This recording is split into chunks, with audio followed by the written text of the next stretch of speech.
বাংলাদেশের gaming mood নিমিষেই যেন এক ধাপ আপগ্রেড হয়ে গেল। ভেন্যু কলম্বো থেকে হলো মিরপুর, আর মেনু হিসাবে শ্রীলঙ্কার পরিবর্তে টাইগারদের সামনে পাকিস্তান।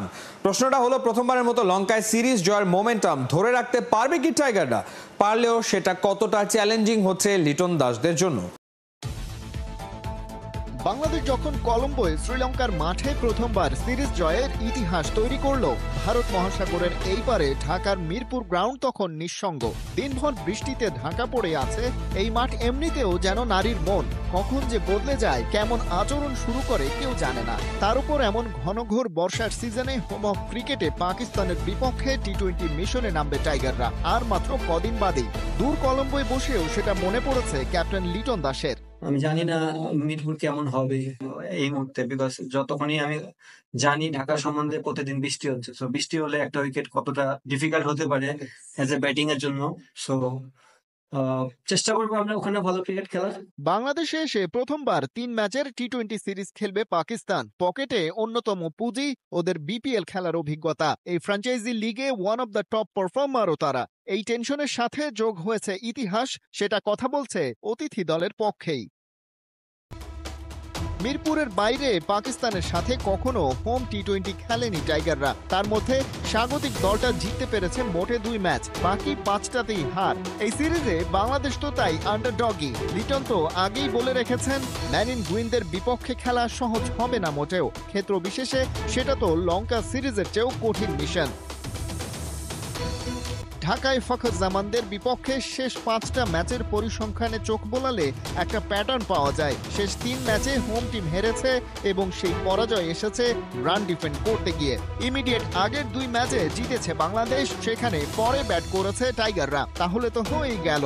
সামনের সিরিজের 3টা ম্যাচই মিরপুরে। প্রতিপক্ষ যেহেতু এক, তাই টস জিতলেই ফিল্ডিং নিশ্চিতভাবেই নিতে চাইবেন লিটন। জিততে হবে চেজ করে। যে 3টা ম্যাচ হেরেছিল টাইগাররা, তার সবকটাতেই টস জিতে আগে ব্যাটিং করেছিল বাংলাদেশ, কিন্তু সেই রানার ডিফেন্ড করতে পারেনি। টাইগারদের সঙ্গে শ্রীলঙ্কায় পাওয়া মোমেন্টাম লাস্ট ম্যাচে জিতেই তো সিরিজ নিশ্চিত করেছে তারা। কিন্তু ঘটনা হলো, খেলা তো মিরপুরের মাঠে। রং বদলিয়ে সেটা মিথ্যে করে দিতে পারে আগের সব পরিসংখ্যান। লিটনও ব্যাপারটা আজ করেছেন এই বৃষ্টিতে পরিচিত কিন্তু অচেনা মিরপুরে। আর যাই হোক, ব্যাটিং করাটা সহজ হবে না, তাই পাকিস্তানকে কাবু করার কাজ মূলত করতে হবে বোলারদেরকেই। দলের মধ্যে ছিল ঐক্য, ভালো করার ক্ষুধা থেকে জ্বলে উঠেছে টাইগাররা। টি-20 সিরিজ জিতে ট্রফি নিয়ে দেশে ফিরেছে টিম বাংলাদেশ। অপারেশনস ম্যানেজার নাফিস ইকবাল জানিয়েছেন, সাফল্য পেয়ে খুশি, সবাই আত্মবিশ্বাসী। উল্টো ক্যাপে ড্যাশিং লুকে টিম বয়ের সালামের জবাব দিলেন দারুণভাবে। ব্যাট প্যাচ কাটিয়ে লিটন দাস ফিরেছেন চিল মুডে ট্রফি নিয়ে। এক কথায় লিডিং ফ্রম দ্য ফ্রন্ট। টি-20 সিরিজ সেরা এলকেডির কাপ্তানিতেই প্রথমবার লঙ্কানদের মাঠে ট্রফি জয়। উইলোর ঝড় তুলে মাঠে চাল চেলে সমালোচনা চাপা দিলেন। ভক্তদের হৃদয় জয় করে আবার ভালোবাসায় সিক্ত হলেন। নেতা লিটনে মুগ্ধ tiger team management. It was not easy for him. ও যেভাবে লিডিং ইনটু দ্য সিরিজ আসছিল, ব্যাট প্যাচ একটা যাচ্ছিল, প্লাস আমরা জানি যে আমাদের ব্যাট প্যাচ গেলে, যেহেতু আমরা বাংলাদেশে সবাই খুব ইমোশনাল, তো আমরাও সোশ্যাল মিডিয়া বলেন বেশি ট্রোল করা হয়। তো ওই দিক থেকে একটা পার্সোনালিটি ওইভাবে করে ব্যাক করা প্লাস লিড করা টিমরা, ইট ওয়াজ এ ফ্যান্টাস্টিক রোল। ও নিজে ক্যারেক্টার শো করেছে এবং ওর যে ফর্মটা ধরছে, আশা করি এবং দোয়া করবো যেন ধরে রাখতে পারে। 35 দিনের লম্বা ট্যুর শেষে দেশে ফিরে হাসি মাখা মুখ। একটা টেস্ট ড্র, একটা ওয়ানডে জয়। ব্যাটিং ব্যর্থতা নিয়ে আলোচনা হয়েছে বেশ, সব ভুলিয়ে দিয়েছে টি-20-র পারফরমেন্স। ছোট ফরম্যাটে ছিল টানা 6 হার। হোঁচট খেয়ে শক্ত হয়ে ঘুরে দাঁড়িয়ে কাউন্টার পাঞ্চ করে সফল team Bangladesh. All this credit goes to all of them. এবং যেভাবে মেনটেন করেছে ডিউরিং দ্য টাফ পিরিয়ড। মানুষের ক্যারেক্টার আসলে শো হয় যখন পিরিয়ডটা খারাপ যায়, তো ওইটার পর থেকে বাউন্স ব্যাক করাটা which shows that we are in a right path. অনেক মোটিভেটেড। এই ধরনের victory is always important for a team, specially যেই পিরিয়ডে আমরা যাচ্ছিলাম। এই রেজাল্টটা বাংলাদেশের জন্য, দেশের জন্য বলেন বা প্লেয়ারদের জন্য বলেন বা বোর্ডের জন্য বলেন, ইট ওয়াজ ভেরি ইম্পর্টেন্ট। আগামী বছরের মার্চে ভারত আর শ্রীলঙ্কাতে বসবে টি-20 বিশ্বকাপ। লঙ্কানদের মাঠে এমন সুখস্মৃতি, দুর্দান্ত পারফরমেন্স নিশ্চয়ই চাঙ্গা রাখবে টিম বাংলাদেশকে। দিন দুয়েক পরেই মিরপুরে নতুন অ্যাসাইনমেন্ট।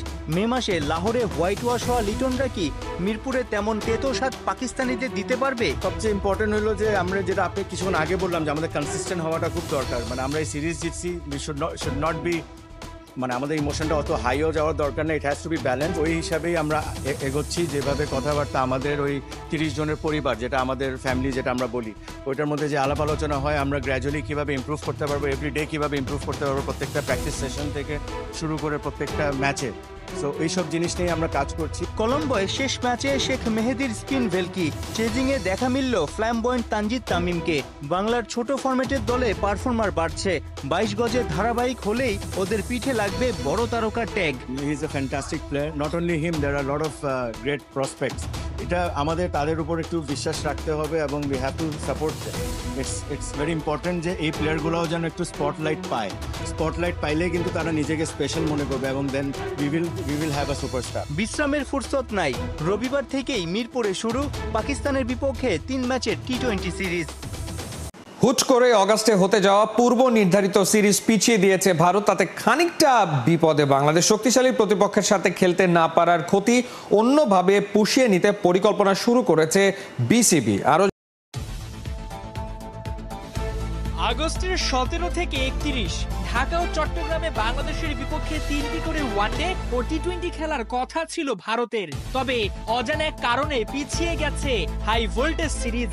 নতুন সূচি অনুযায়ী 1 বছর পর গড়াতে পারে খেলা, কিন্তু কি এমন সমস্যা হলো যাতে বদলে গেল সিরিজের সময়সূচি? এই প্রশ্নের উত্তর হতে পারে দুইটা। এক, বাংলাদেশের নিরাপত্তা নিয়ে ভারতের শঙ্কা, অন্যটি দুই দেশের মধ্যে চলমান কূটনৈতিক সম্পর্কে ভাটা। যদিও সরাসরি কোনো কারণ উল্লেখ করেনি প্রতিবেশী দেশটি, তবে ধারণা করাই যায় সাম্প্রতিক রাজনৈতিক পরিস্থিতিতে বাংলাদেশে আসতে নারাজ ভারতীয় ক্রিকেট বোর্ড। কারণ বাংলাদেশের নিরাপত্তা নিয়ে আশঙ্কা করার মতো কোনো ঘটনা নেই। বরাবরই অতিথি দেশগুলোকে কড়া নিরাপত্তা দিয়ে আসছে বিসিবি। চলতি মাসে সিরিজ খেলতে আসা পাকিস্তান ক্রিকেট দল যার তরতাজা উদাহরণ। নিরাপত্তা ইস্যুতে বিন্দুমাত্র ছাড় নেই বোর্ডের। নিয়মিত নিরাপত্তা বাহিনীর পাশাপাশি সিরিজের আগে মিরপুরে সেনাবাহিনীর মহড়া হয়েছে। আমাদের সব ট্যুরই আমরা খুব security is the main concern থাকে, আমাদের প্রায়োরিটি 1 নম্বরে থাকে। সেটার পরিপ্রেক্ষিতে আজকে বাংলাদেশ সেনাবাহিনী যে মহড়া দিয়েছে, আমরা ভেরি গ্রেটফুল যে বাংলাদেশ সেনাবাহিনী এবং অন্যান্য ফোর্সেস আমাদের সব সময় হেল্প করে থাকে, police, RAB, everybody, we are grateful to them. Security concern নয়, সমস্যা অন্য জায়গায়, সেটা দেশটির অভ্যন্তরীণ, যা প্রকাশ্যে আসছে না। ধারণা করা হচ্ছে বাংলাদেশের সঙ্গে শীতল সম্পর্কেই সিরিজ পিছিয়ে নিয়েছে তারা। বিসিবির মিডিয়া কমিটির চেয়ারম্যান ইফতেখার মিঠু বলছেন, এফটিপিতে আছে, তাই আজও কিংবা কাল ভারতকে আসতেই হবে। এটা তো নিরাপত্তার ব্যাপার তারা বলেনি, তারা বলেছে তাদের ইন্টারনাল কিছু সমস্যার জন্য তারা আসতে পারছে না। এবং এটা যেটা হচ্ছে যে নেক্সট ইয়ার তো অলরেডি একটা স্লট বের করে ওইখানে অলরেডি যেটা এটা হচ্ছে এফটিপি যেহেতু, তো যেটার টাইম ফ্রেমের থেকে সরিয়ে আরেকটা ফ্রেমে নিয়ে গেছে। এটার সাথে তো বাংলাদেশের সিকিউরিটির কোনো ইস্যু আমরা শুনিনি। বাংলাদেশে আসার কথা ছিল এফটিপির যে সময়টায়, এখন সেই টাইম স্লট ফাঁকা, আর তা কাজে লাগিয়ে শ্রীলঙ্কায় সফরে যেতে পারে ভারত। লঙ্কান ক্রিকেট বোর্ড থেকে এমন প্রস্তাব এলেও এখনো হ্যাঁ না কিছুই বলেনি ম্যান ইন ব্লুরা। তবে সে যাই হোক, আপাতত ভারতের না আসায় সময়টা ভিন্নভাবে কাজে লাগাতে চায় বিসিবি। দেশে অথবা দেশের বাইরে সিরিজ আয়োজনে চলছে জোর চেষ্টা। নেইমারের দুর্দান্ত গোল, টানা 2 জয় পেল তার দল। সান্তোস নেইমার পৌঁছে গেলেন নতুন উচ্চতায়। প্রফেশনাল ক্যারিয়ারে 700 গোলে অবদান রাখার কীর্তি গড়লেন এই ব্রাজিলিয়ান সুপারস্টার। বিশ্বকাপের আগেই নিজেকে শতভাগ প্রস্তুত করছেন নেইমার। ম্যাচ প্রায় ড্রয়ের পথে, এমন সময় নেইমারের ক্লিনিক্যাল ফিনিশিং। গোল করে নেইমার ছুটলেন প্রতিপক্ষের কোচের কাছে, যেন তাকে দেয়া কথা রেখেছেন ব্রাজিলিয়ান ম্যাজিশিয়ান। ফিলিপে লুইসও জড়িয়ে ধরে সাবেক সতীর্থকে জানিয়েছেন শুভকামনা। 2013 সালের পর ফ্ল্যামেঙ্গোর বিপক্ষে খেলতে নামলেন নেইমার জুনিয়র। ফ্ল্যামেঙ্গো যে দলটা কিনা ব্রাজিলিয়ান সিরিয়াতে টেবিল টপার, শুধু তাই নয়, এই দলটাই কিছুদিন আগে ক্লাব বিশ্বকাপে হারিয়ে দিয়েছে চেলসিকে। সেই দলের বিপক্ষে পরীক্ষার সামনে নেইমাররা এমনও ম্যাচে গোল করে দলকে জেতালেন। নেইমারের এই এক একটা ছবি যেন শুধুই গোলের সেলিব্রেশন নয়, এটা দলের প্রতি একজন ফুটবলারের ডেডিকেশন আর কমিটমেন্ট।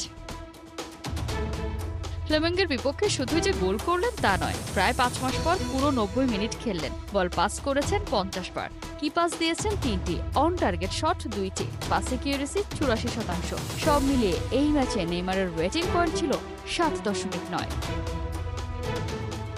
গোল করে দলকে জিতিয়ে ভীষণ খুশি ব্রাজিলিয়ান সুপারস্টার। জানিয়েছেন প্রতিটি ম্যাচেই খেলতে চান পুরো 90 মিনিট, দলের জয়ে রাখতে চান অবদান।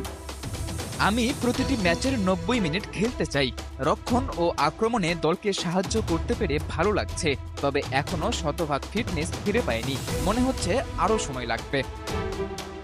চলতি মৌসুমে সব মিলিয়ে 13 ম্যাচে এই নিয়ে 4 গোল করলেন নেইমার। তবে সিরিয়ার চলতি মৌসুমে এটিই তার প্রথম গোল, আর এই গোলের মধ্য দিয়ে নেইমার অবদান রাখলেন 700 ক্যারিয়ার গোলে। প্রফেশনাল ক্যারিয়ারে 732 ম্যাচ খেলে 443 গোলের পাশে নেইমারের নাম। অ্যাসিস্ট করেছেন 257টি।